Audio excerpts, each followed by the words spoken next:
Bienvenidos a la Concatedral de San Nicolás de Bari. Desde 1959, este templo es sede de su diócesis junto a la Catedral de Orihuela. Sin embargo, su origen se remonta siglos atrás y ha ocupado desde su construcción un lugar referencial en la historia de Alicante. Fue en 1248 cuando los musulmanes rindieron la ciudad al rey de Castilla, Fernando III el Santo. El infante Alfonso, al frente de las tropas conquistadoras, quiso respetar las costumbres de los vencidos y en un primer momento les permitió conservar su mezquita. Así que fue en el lugar donde nos encontramos, más allá de la muralla, donde mandó construir una nueva iglesia. La ciudad quedaría bajo su protección. Ocurrió un 6 de diciembre, día en que se honra a San Nicolás, hoy patrón de Alicante y titular de esta concatedral. A pesar de ser menos espaciosa que la mezquita, la iglesia acogió desde el primer momento las ceremonias de los reyes cristianos y fue sede del concejo municipal. El templo no tardó en quedarse pequeño para las necesidades de su parroquia y en el siglo XVII fue demolido para construir la concatedral que nos alberga. Con el tiempo siguieron estrechándose sus vínculos con los alicantinos hasta convertirse, como veremos a lo largo de la visita, en el más fiel testigo de la historia de la ciudad.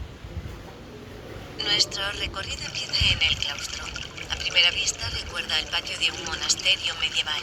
Comunica la mayor parte de las dependencias.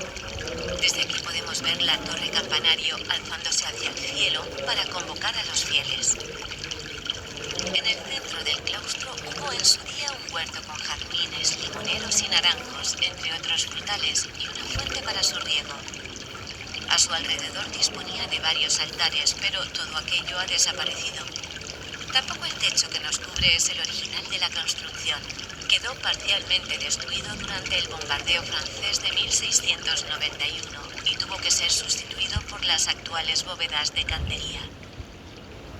Este patio conecta, entre otras estancias, la sala capitular, la antesacristía, la capilla de la comunión y la nave del templo. Para acceder al siguiente punto de nuestro recorrido, avance hasta la siguiente galería del claustro. Justo en el centro de esta galería encontrará una puerta monumental, custodiada por 2 columnas salomónicas. Su bella decoración anuncia su importancia. Vamos a entrar en la sala capitular.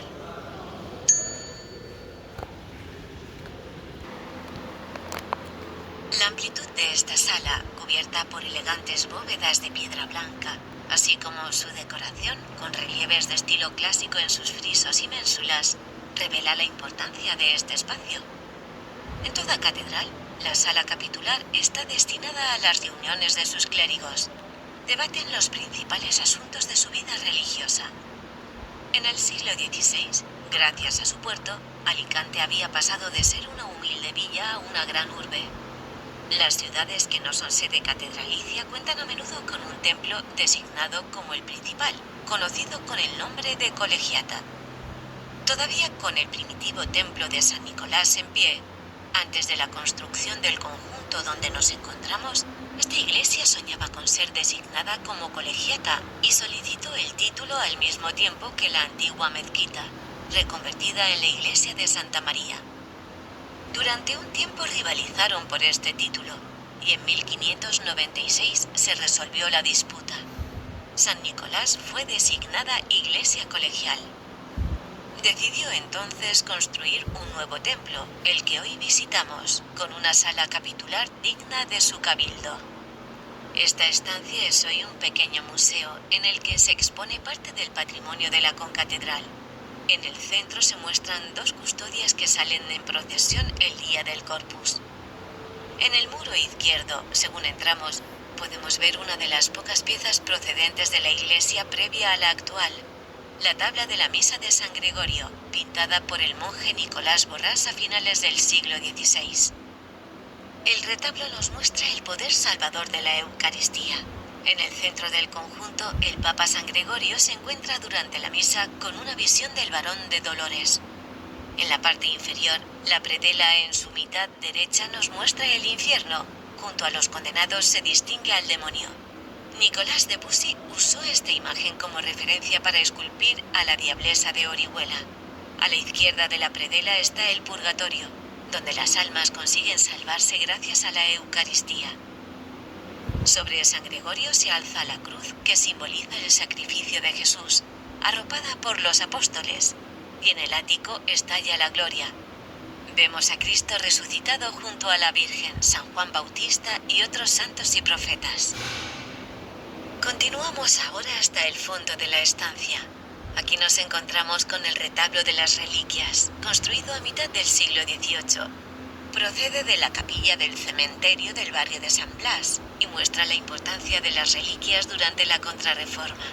De las guardadas en el templo destacaban especialmente las reliquias de San Roque y San Nicolás, recibidas en 1565. Una vez haya disfrutado de las distintas obras de arte, para acceder al siguiente punto, salga por la misma puerta por la que entró para volver al claustro, gire a la izquierda y avance hasta la antesacristía.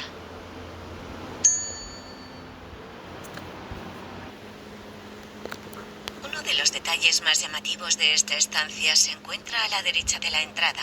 Sobre la puerta que abre a ese lado, una pequeña ventana con barrotes nos advierte la existencia de una celda. Servía de castigo a los clérigos sin disciplina. La antesacristía también ha sido reconvertida en museo. Su pieza principal es el Cristo yacente del siglo XVIII que nos da la bienvenida. Se desconoce a su autor, pero el gran dominio de la anatomía que demuestra lo ubica en el círculo del escultor valenciano Ignacio Vergara. La serenidad en el rostro de la figura contrasta con las heridas en sus rodillas y manos, la llaga en el costado y las marcas en sangre de la corona de espinas. Junto a la talla del cuerpo destaca el exquisito modelado del paño que lo cubre, lleno de movimiento. Le invitamos a contemplar las piezas de orfebrería que se exponen como parte del tesoro de la concatedral. Alicante llegó a gozar de un gran mercado de platería, con un gremio que fácilmente rozaba el centenar de artesanos. San Nicolás estaba muy vinculada a ellos, e incluso contaba con su propio maestro platero para sus trabajos de confección y restauración. Siendo iglesia colegial, recibió potentes donaciones de alhajas de oro y plata para el culto. Las crónicas hablan incluso de una fuente con un jarro de plata sobredorada que se creía parte de la vajilla de los antiguos reyes de Aragón. Lamentablemente, la mayor parte de este patrimonio se ha perdido. Esta sala es un espacio de transición. Separa la nave del templo de la sacristía, tras la portada monumental, donde el sacerdote se prepara para los ritos. Para saber más sobre la sacristía, le invitamos a contemplar los paneles expositivos y activar el punto 4 de su audioguía.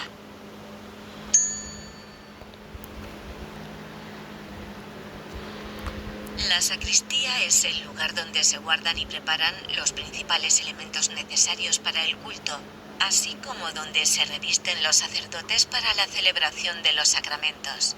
Por este motivo había mantenido un valor primordial. La reforma protestante de Lutero en el siglo XVI cargó contra los elementos principales de la liturgia y la Iglesia Católica contestó con su contrarreforma, potenciando esos mismos elementos que sus detractores rechazaban. Había que realzarlos aún más, y para ello el arte debía multiplicar su capacidad para sobrecoger a los fieles y transmitir el mensaje de la fe. Así se explica la rica decoración de esta portada, la majestuosidad de las pilastras que enmarcan el umbral, sus ménsulas pobladas de querubines y abundantes florones. Todo aquí quiere invocar la belleza triunfante del reino de los cielos. Y, sin embargo, no debería pasar inadvertido el escudo de armas municipal que culmina el conjunto. Nos recuerda que quien financió la construcción fue la ciudad de Alicante. El interior de la estancia compone un conjunto arquitectónico sobrio y elegante. Bajo bóvedas de crucería destacan las cajoneras que guardan los enseres del sacerdote, talladas en el siglo XVIII. La mayor parte de la decoración de la sala se concentra alrededor del crucificado. La talla data del siglo XVII y no se conoce a su autor. Llama la atención su alta precisión anatómica, su clara expresión de serenidad. No es un Cristo agonizante, sino un cuerpo ya sin vida. En contraste, la policromía busca realzar aún más las heridas de su sufrimiento. es una muestra ejemplar de lo que fue el arte barroco predominante en este templo. Para seguir el recorrido, diríjase hacia la puerta frente a la sacristía. A su izquierda, suba las escaleras hasta la planta superior para llegar al siguiente punto de la visita.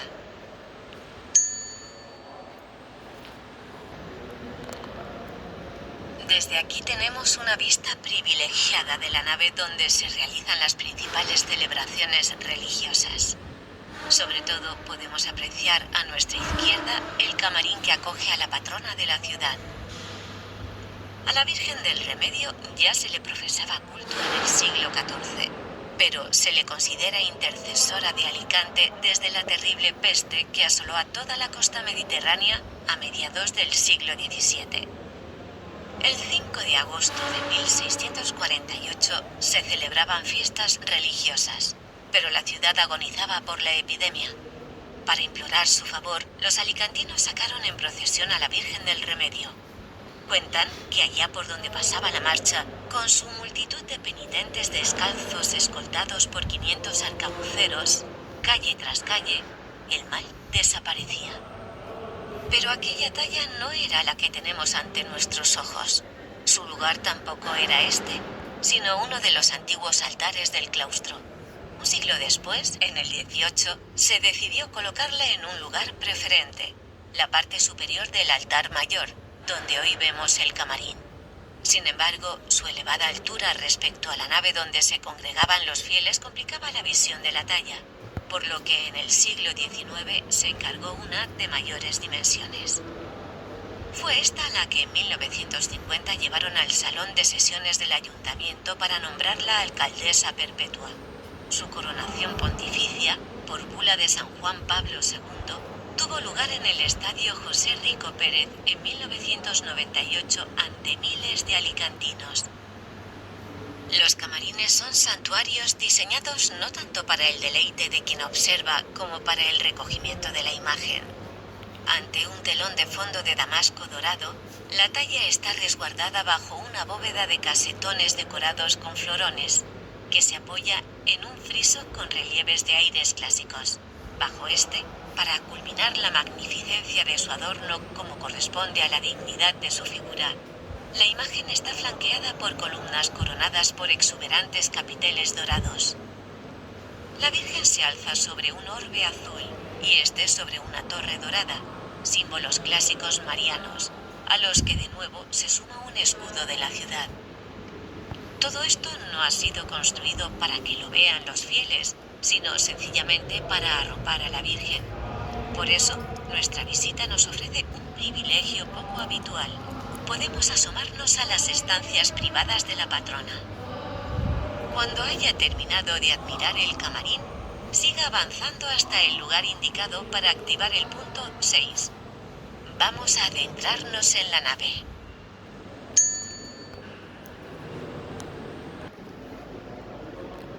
En el año 1600, San Nicolás fue oficialmente nombrada Iglesia Colegial de Alicante. Este honor conllevaba la necesidad de levantar un nuevo templo.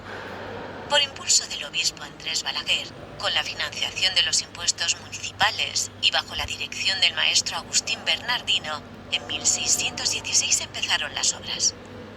Se impusieron diversas condiciones. La más importante era que en ningún momento podrían interrumpirse los servicios religiosos, por lo que el edificio se levantó por tramos. Avance por la galería y observe cuánto nos rodea.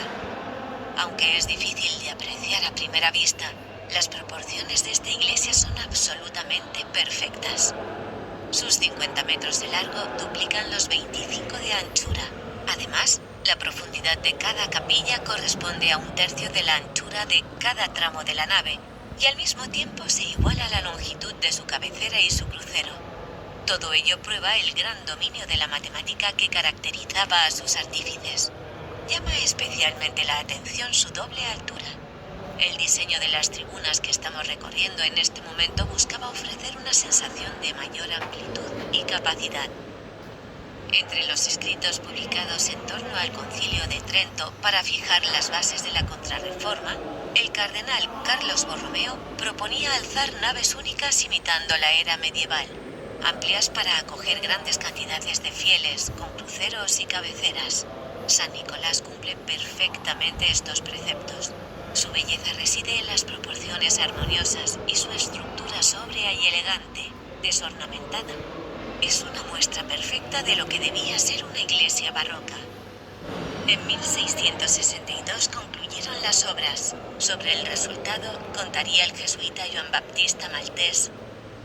Es en la capacidad desahogado, en la simetría y disposición conforme, en la altura sublime y en conjunto majestuoso, de tan sobria y maravillosa arquitectura que arrebata la atención de cuantos le miran con especial cuidado, contemplando lo elevado, lo primoroso y lo bien tallado de este templo. A continuación, termine de avanzar por la galería hasta el lugar indicado para activar el punto 007.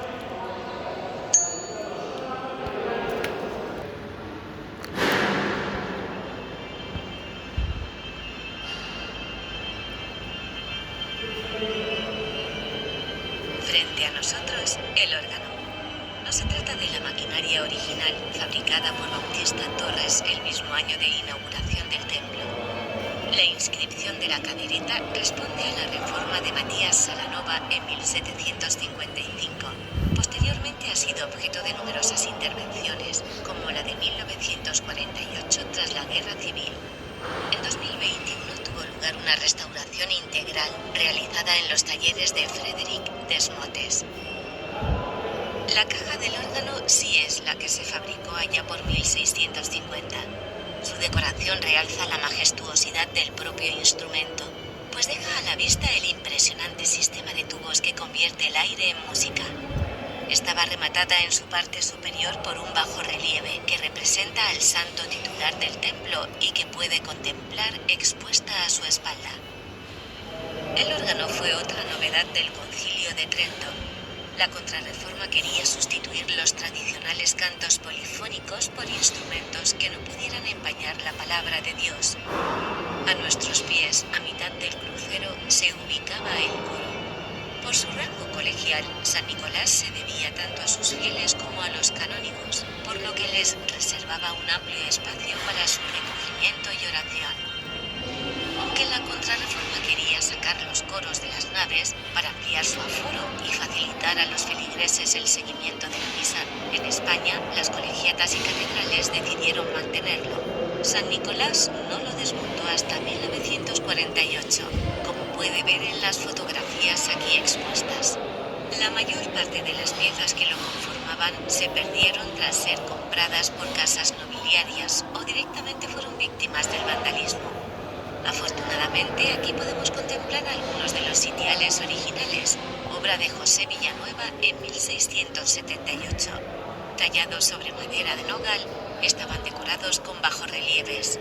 Uno de ellos representa a Cristo crucificado, mientras los otros dos muestran parte del apostolado, San Pedro en el Vaticano y San Andrés recibiendo su martirio.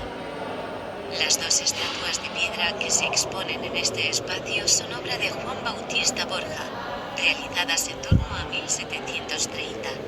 Representan a San Pablo, con los libros que escribió bajo inspiración de Dios, y San Pedro, con las llaves del paraíso. Estaban ubicadas a cada lado de la entrada del coro, flanqueando el paso a este lugar de oración. Para seguir la visita, active el siguiente punto y empiece a retroceder por la misma galería que hemos recorrido. No pierda detalle de la cúpula ni del altar mayor.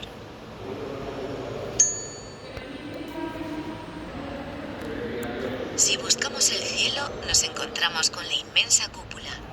De corte clásico, el ascenso de sus casetones en relieve hacia la luz es una buena muestra de una arquitectura sólida que apela a la inmensidad. Justo ante el altar mayor encontramos el presbiterio, el lugar que ocupan los clérigos durante la misa. Siguiendo los tratados contrarreformistas, se rodeó de una serie de capillas. Los muros que las separan se construyeron dejando un pasillo alrededor del presbiterio, a modo de girola, para facilitar la movilidad de los clérigos durante los oficios. El gran protagonista del altar mayor es el retablo de San Nicolás, bajo el camarín de la Virgen. Es obra de José Villanueva, culminada en 1676. A diferencia de la decoración general del templo, más bien austera, su despliegue de madera dorada y policromada resulta abrumador. A los pies del titular se encuentra el busto reliquia de Santa Felicitas, mártir romana, regalo de la Santa Sede por la erección de Colegiata. Presidiendo el presbiterio tenemos el tabernáculo, un pequeño templete con una función esencial: guardar la Eucaristía. Obedecía de nuevo a los valores de la Contrarreforma. Mientras los protestantes negaban la presencia de Cristo en la hostia consagrada, la Iglesia Católica levantaba capillas en su nombre, le dedicaba cofradías, la sacaba en procesión y, sobre todo, se aseguraba de que estuviera en todo momento expuesta, a la vista de todos. El tabernáculo es una obra de arte en sí mismo. Aunque se desconoce su autor, sabemos que fue comprado en 1686 en Génova. Fue el primer tabernáculo de la diócesis de Orihuela durante la nueva era contrarreformista, y actualmente acoge la reliquia de la Santa Faz cada vez que se trae a Alicante. Realizado en mármol, consta de 8 columnas salomónicas que ascienden hacia una cúpula adornada con gran riqueza y varios querubines. Este templete ha llegado intacto a nosotros gracias a un milagro. En 1691, bajo el sofocante fuego de artillería de la flota francesa, fueron muchos los destrozos del templo, pero el tabernáculo se salvó. No fue por falta de puntería del enemigo, pues cuentan que una granada se incrustó contra el florón que lo corona. No llegó a estallar, nunca lo hizo. Se mantuvo intacta muchos años, hasta que finalmente se desmontó y se retiró el explosivo para tranquilidad de todos. A continuación, siga avanzando hacia la parte posterior del órgano. Aproveche para contemplar el singular juego de fuelles que transforma el aire en música y avance hacia la puerta a su derecha para subir las escaleras hacia la torre campanario.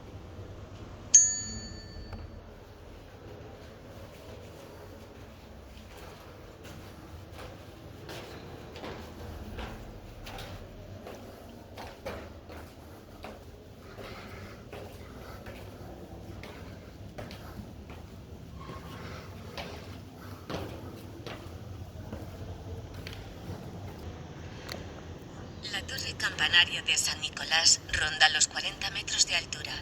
Su construcción la dirigió Pedro Quintana de forma paralela a la del resto de la iglesia, si bien no llegó a concluirse según los planos previstos. En este primer nivel se encontraba la sala empleada por el campanero para hacer sonar las campanas y llamar a la oración. Antes de seguir subiendo, salga un momento al exterior para contemplar las vistas.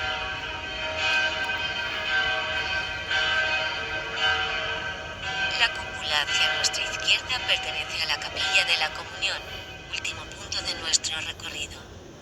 Hacia la derecha vemos el claustro.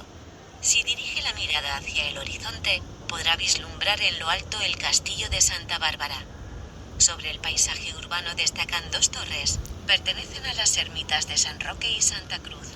Hacia nuestra derecha, a lo lejos, se distingue otra cúpula, pertenece al convento de las monjas agustinas. La torre por la que estamos subiendo tuvo un papel simbólico durante el bombardeo francés que ya hemos mencionado. Ocurrió el 22 de julio de 1691, en plena guerra de los 9 años. La Armada francesa había tomado la bahía de Alicante. Reclamaba la rendición de esta ciudad en favor de Luis XIV. Alicante recibió un ultimátum, y Alicante respondió.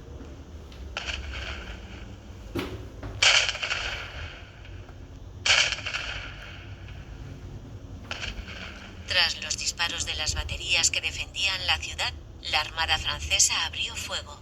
El bombardeo fue terrible.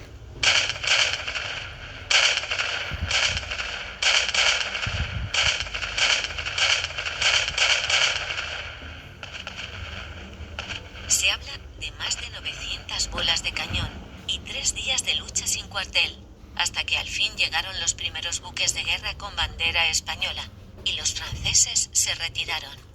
Frente a los incontables hogares destruidos, además del claustro y la sacristía de esta iglesia, seguían intactos la torre, el cimborrio y las bóvedas de San Nicolás. Habían sobrevivido a cientos de impactos. Muchos han dejado su marca contra los muros. A continuación, siga subiendo por las escaleras hasta el lugar indicado para activar el punto 10 de su audioguía.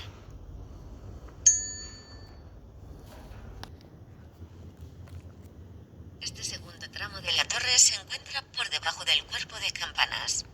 Se conoce como la sala de los grafitis por las pinturas de sus paredes. Poco podemos contar sobre estos grabados. Destaca la custodia dibujada con tanto nivel de detalle. Guarda una gran semejanza con la custodia original de la carroza del Corpus, parte del tesoro de la concatedral.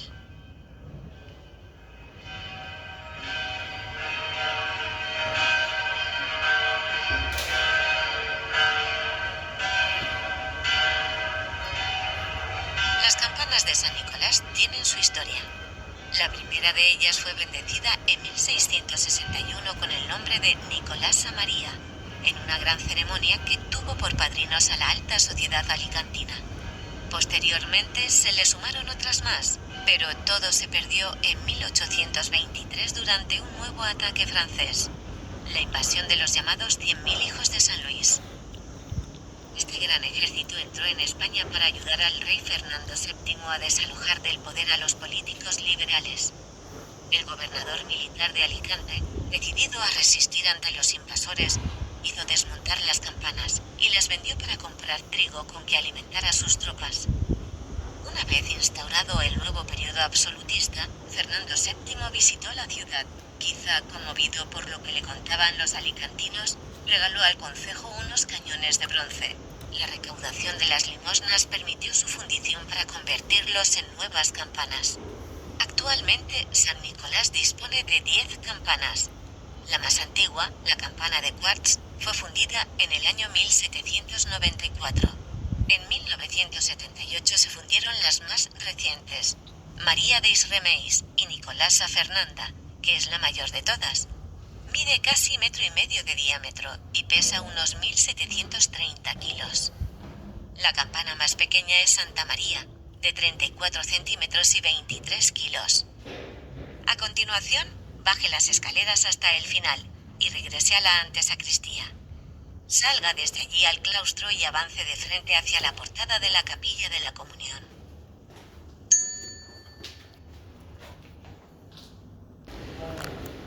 Esta capilla puso en 1738 el verdadero punto y final a las obras del conjunto monumental. Mientras la Contrarreforma potenciaba el papel de la Eucaristía en el culto, el arzobispo Isidoro Aliaga recomendaba en sus advertencias para la construcción de los nuevos templos sacar el sacramento de la comunión del altar mayor. Había que distanciarlo del resto de ritos, darle su propio espacio con capillas separadas, bien a la cabecera o como aquí a los pies de la iglesia. Además, debían tener 2 puertas, una al templo y otra al exterior. Como el propio sacramento, debía enlazar lo mundano y lo sagrado. El responsable de su decoración, el escultor Juan Bautista Borja, se propuso realizar una de las mayores obras de su carrera. Solo la entrada es una muestra indudable de su talento. Las puertas son de madera de nogal y sus relieves representan escenas del Antiguo y Nuevo Testamento, que refuerzan el mensaje salvador del Santísimo Sacramento sobre el pecado original. Podemos ver a Eva ofreciendo la manzana a Adán, a los hermanos Caín y Abel, o a Moisés mandando castigar a un blasfemo. También a Jesús lavando los pies de sus discípulos, o convenciendo a San Pedro de que puede caminar sobre las aguas. El autor adereza estos pasajes con algún detalle local, como la presencia del castillo de Santa Bárbara. Sobre las hojas de madera, el marco de piedra que las rodea se abre en un espectacular rompimiento de gloria, de nuevo culminado por el escudo de la ciudad como mecenas.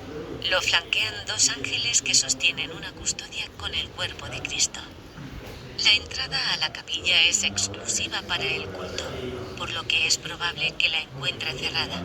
Sin embargo, en los paneles vemos como, pese a haber un siglo de diferencia respecto al templo, sus trazas se amoldan a su estilo. Se alza sobre una planta de cruz griega y la cubre la cúpula que veíamos desde la torre campanario, con altos relieves en sus pechinas dedicados a los 4 evangelistas. Toda la decoración es obra de Juan Bautista Borja y se plantea sobre 2 ejes.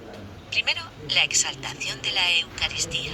Esculpidos bajo el tambor de la cúpula vemos a Dios Padre, un Cristo Redentor cargando su cruz, el Espíritu Santo y la custodia portada por ángeles celestiales. Segundo, la institución eclesiástica, con los padres de la Iglesia presentes en las esquinas, con San Gregorio, San Agustín, San Jerónimo y San Ambrosio. El retablo es otra pieza colosal, de inspiración italiana a base de mármol, jaspe, madera dorada y bronce. Muestra la historia de la salvación. En la parte superior del conjunto destaca la Santísima Trinidad. Dios Padre manda a su Hijo a la tierra para salvar a la humanidad mediante el misterio de la Encarnación, reflejado en el relieve de la Anunciación en el centro del conjunto. Ante la Virgen, el arcángel Gabriel señala un trono de nubes que asciende hacia el ático. En la parte inferior del retablo queda el sagrario donde se guardan el cuerpo de Cristo para la comunión de los fieles. Lo custodian las virtudes teologales de la fe y la esperanza, a cada lado. Finalmente, el tabernáculo recuerda al que vimos en el presbiterio, con un sagrario que reproduce la entrada a la capilla desde el claustro. Aquí termina la visita a la concatedral de San Nicolás. Le agradecemos su compañía y atención durante el recorrido. No se olvide de devolver la audioguía en el lugar destinado a la salida. Muchas gracias y hasta pronto.